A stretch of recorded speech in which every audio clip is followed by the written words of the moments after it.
we're gonna be broke really quickly unless we get serious about dealing with our spending issues.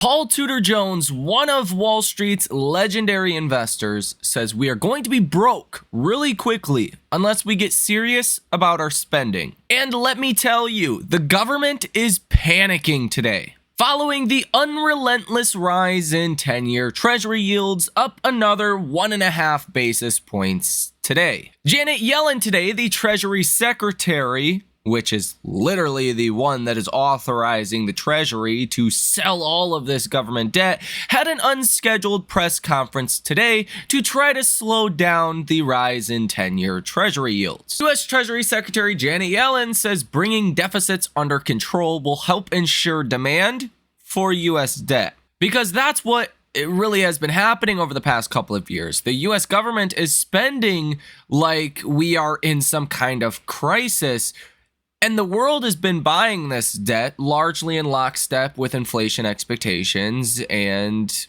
well, what the Federal Reserve has been doing. Well, not ever since September 18th. Since September 18th, the world seems to be unwilling to buy U.S. debt at the same rates as they previously were. Some of this has to do with expectations that Trump will win the White House and cause inflation via tariffs.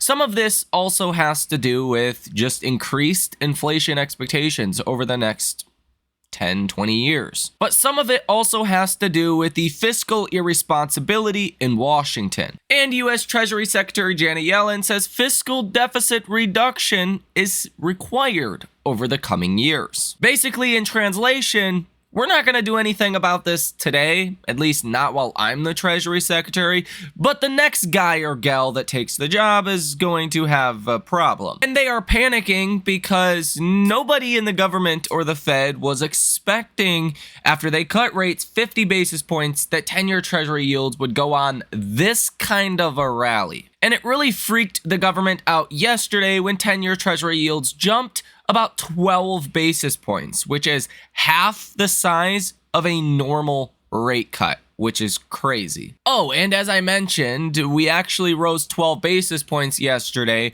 on bad economic data. So we inversed what you would expect to see happen. Stanley Druckenmiller is shorting U.S. Treasuries with a record-setting 20% of his portfolio. He knows what's about to happen. Interest rates could rise big time from where they currently are. Now, billionaire investor Stanley Druckenmiller, he has better returns than Berkshire Hathaway and Warren Buffett, generating 30% returns over an average of 3 decades. And so far, that bet that Druckenmiller put on seems to be working as designed. But it wasn't just the government that panicked today, it was also the Federal Reserve. Fed Daily said last night at 7 p.m. she sees an open-mindedness to ease policy if inflation falls, despite a strong economy. She also says adjusting the policy rate as inflation drops is necessary. She says we will learn through experience where the neutral rate is. And this is the real kicker. Fed Daily says no reason to halt rate cuts. That was about the best the Fed could do in the face of what seems to be rising inflationary pressures again to try to cool down the bond market sell-off. But despite their efforts, 10-year Treasury yields are going even higher today. And equity markets don't like this. The S&P is trading marginally lower today, but you can see the equal weight S&P is down 0.37%. Big tech is really holding markets up yet again. Nvidia is pretty much flat on the day today. Apple's down 0.5%, but Meta's up 1.15%. Google's up 0.5%. Amazon is up 0.82%, and Microsoft, the stellar outperformer today, up 2.5%. So without big tech's performance today, yet again, it would have been a rough day for equities. As I stated in the video that was posted late last night, I do believe a correction is coming, and I'll discuss that a little bit more in depth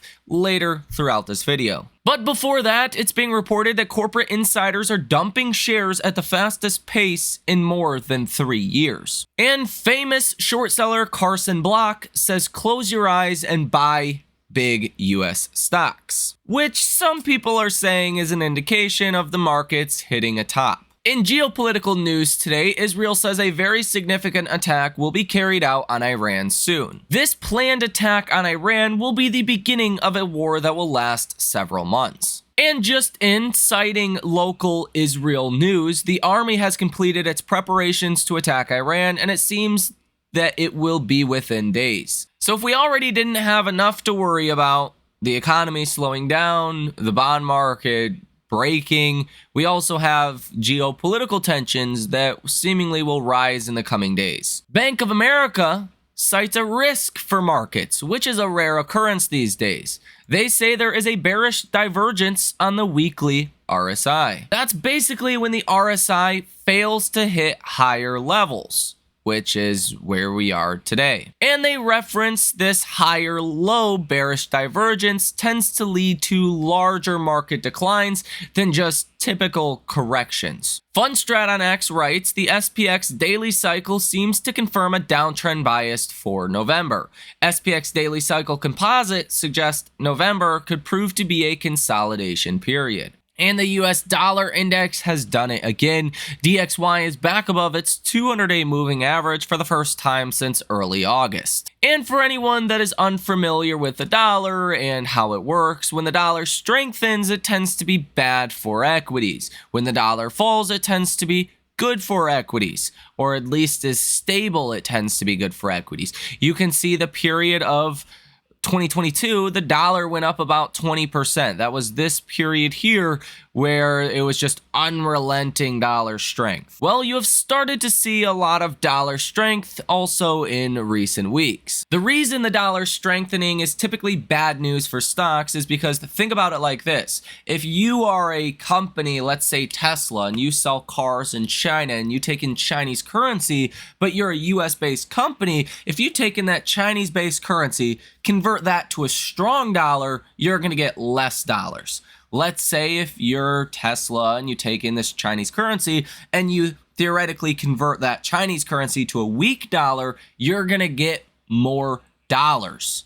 So that's in simple terms why the dollar going up is typically bad for stocks. And it's not a huge surprise why markets have done well, generally speaking, since July, if you look at the equal weight S&P, that is, because the dollar fell pretty consistently up until about early October. Which, if you look at the RSP here since July or early August, you are up from the low, still 11.5%. Part of that has to do with the dollar weakening during that period. Gold continues to soar today. Gold is up 0.83% to $2,761 per ounce. Silver is also on a tear today, up 2.68%, up to $35 per ounce, which a parabolic move like this in silver and in gold is not really suggestive of a super strong equity market. These things tend to happen right before declines. Headline on CNBC. Paul Tudor Jones says market reckoning on spending is coming after the election. We are going to be broke. The founder and chief investment officer of Tudor Investments said he was worried that government spending could cause a big sell-off in the bond market, spiking interest rates higher. He said he plans to not own fixed income and will be betting against the longer-dated part of the bond market. He says, quote, will we have a Minsky moment where all of a sudden there's a point of recognition that what they're talking about is fiscally irresponsible? Fiscally impossible, Jones said. And here is that clip. Taxes, though. Okay. Because that's how the money is going to get raised. Correct. One way or the other. Correct. I think we have a screen, if we could, that puts up a little bit of a menu here. Yes. Of, I don't know if it's options. Actually, they may not be options at all. There are plenty of options. There are plenty of options. But there's not many ways to get where you need to go unless you start to do some of these things. Correct. Maybe. So the question is, of what's on the screen, you can let the tax cuts expire. That gets you. Can I just say this? Yep. You have to let the tax cuts expire. You have to. Yeah, you have to let those expire.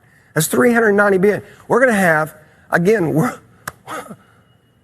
we're gonna be broke really quickly unless we get serious about dealing with our spending issues, and unless we can either, I don't know if we'll be able to cut spending that much. 60% of our spending are transfer payments. But if you think we're going broke, and you think Trump is going to be the president, he's not going to let those tax cuts expire if he can avoid it.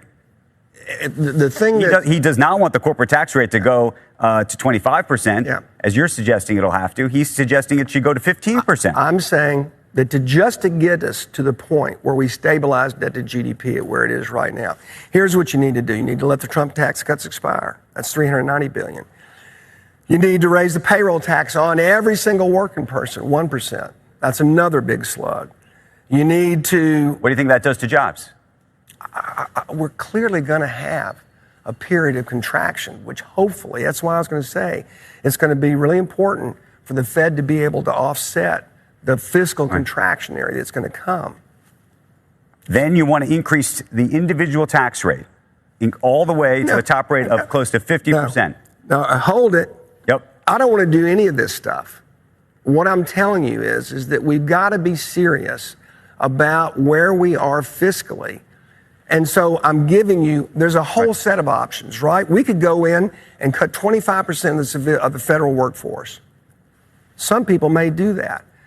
There's a website where you can go look and play with all the options. You can raise the capital gains rate from 21 to 28%. That only gets you $10 billion a year. It actually doesn't get you what you need. So I'm simply showing some of the things that you can do. Yes, you'd have to raise the tax rate on the top, I think probably everyone over 200 grand, probably have to raise that to 49.5%. If you do all these things, raise the Social Security from 65 to 70.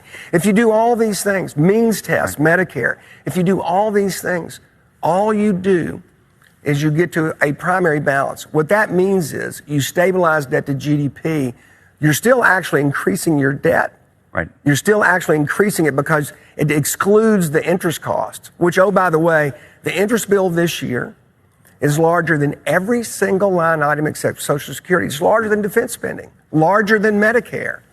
I want to talk about why you're here, which is Robinhood and this conference. But before I do that, is this, given all of the things you're saying, are you off buying gold and Bitcoin and I think all roads lead to inflation. We're going to end up, but does all roads lead to inflation, therefore gold is a good investment? Is Bitcoin a good investment to you? I'm long gold. I'm long Bitcoin. I think commodities are so ridiculously underowned. So I'm long commodities. I think most young people find their inflation hedges via the NASDAQ. That's also been great. It's probably some combination. I probably have some basket of gold, Bitcoin, commodities, and NASDAQ, something like that. And I would own zero fixed income. If I had my cash, it'd be very short term. The playbook to get out of this, you see it in Japan right now. They have 2% inflation, 30 basis points overnight. They don't want to raise rates. The playbook to get out of this is that you inflate your way out and you have a small tax on the consumer and you run interest rates and nominal growth rate, interest rates below inflation and nominal growth above inflation. And that's how you reduce your debt to GDP. So you're going to have the Fed they should be easy. They should be easy. You want them to cut. So just real quickly, every 100 basis points, given where our debt to GDP right now, every 100 basis points is worth about $90 billion a year to the deficit. $90 billion. So yes, if we're trying to stabilize debt to GDP, we want to run the most dovish monetary policy that we can without letting inflation become too much of a tax on the citizenry. So yes, all roads lead to inflation. That's historically the way every civilization has gotten out, is they've inflated away their debts. Yeah, according to legendary investor Paul Tudor Jones, we're going broke and we're going into a recession. Now, this is clearly not the mainstream narrative on Wall Street, which is kind of a crazy revelation that there can be a recession. Markets can go down. There can be problems because so many people think things are just going to be fine forever. And clearly, while we can't know exactly what's going to happen with any degree of certainty, we can say that these things are not far-fetched and you're actually seeing them already happening. Which again, you're already seeing that process in 10-year Treasury yields as of the last month or so. I mean, 10-year Treasury yields don't move this fast for seemingly no reason all the time. It sounds like, to me, you kind of have to agree with Paul Tudor Jones following what we've seen lately. It just doesn't seem like this is an issue that is going to resolve itself. Let me know what you think about all of this information down below in the comment section. How are you preparing for the scenario of America going broke? America is not going to go broke in the literal sense that you think, but you could break the economy with bond markets, and I think that's more so what Paul Tudor Jones is referencing here. Ladies and gentlemen, have a great rest of your day. Stay safe out there, and I will see you in the next one.